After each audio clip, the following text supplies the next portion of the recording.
Principle number 1, don't overrate your technical competence while underrate in your character.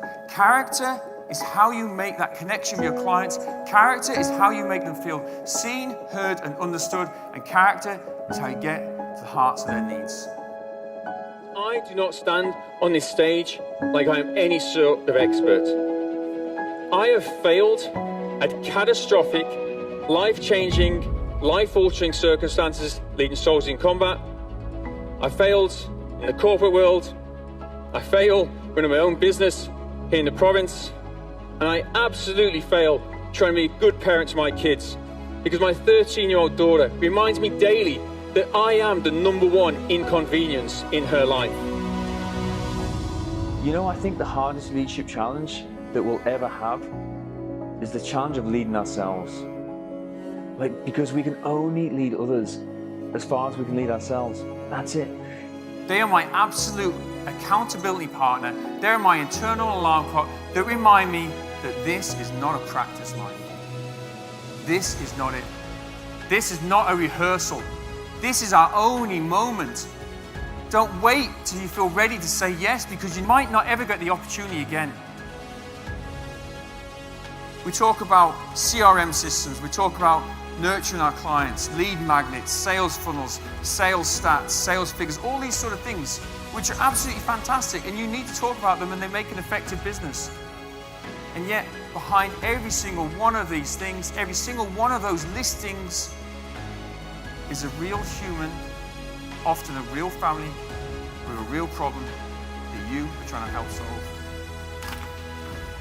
Lieutenant Phil Jewell, Helmand Province, Afghanistan. My dearest Phil, I pray for you all the time. I hope you stay strong and focused in all that you're doing out there. You're brave. I love you so much. Keep your heart strong and brave too. This actual real letter that was wrote to me 17 years ago, it's never a letter. It's never news from home. It was hope. I'm not an expert in leadership. I'm not a guru of leadership. You know, I really dislike those terms. I don't think anybody ever passes the course and gets a certificate that says, oh, that's it, I'm now a leader. I think it's lifelong learning and a lifelong journey.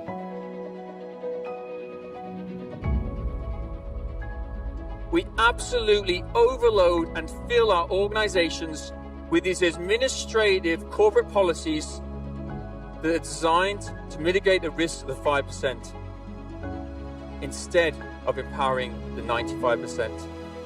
They're like anchors on a ship. Every single one of these policies by itself, no, that's okay. But when you keep throwing them over the side of that super tanker, you keep throwing all of these little policies and procedures over the side, it slows us down, it weighs us down. And then we'll throw words out like innovation and creativity and transformation and working forward and whatever the current or next buzzword is. And I believe we have the talent for people to do these things.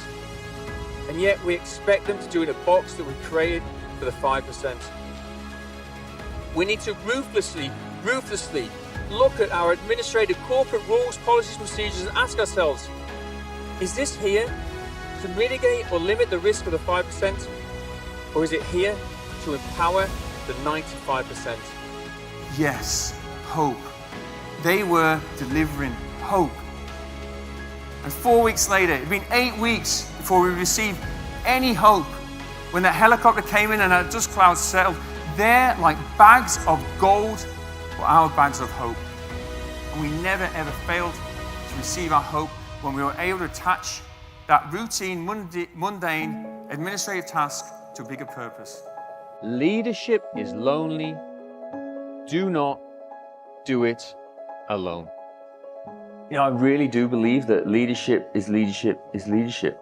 So irrelevant of the profession, irrelevant of the industry, irrelevant of the sector, the principles are the same because you're leading people, humans with emotions. And I honestly believe the messages I share relate and can be applied universally to anyone. We have to make ourselves irrelevant just a little bit more. We have to build teams or partners we can trust who can do that closing for us so we can go on that planned vacation that we're supposed to go on. To make it sustainable, so you can build a business which actually lasts, so you can build a legacy, we have to strive to make ourselves irrelevant just a little bit more.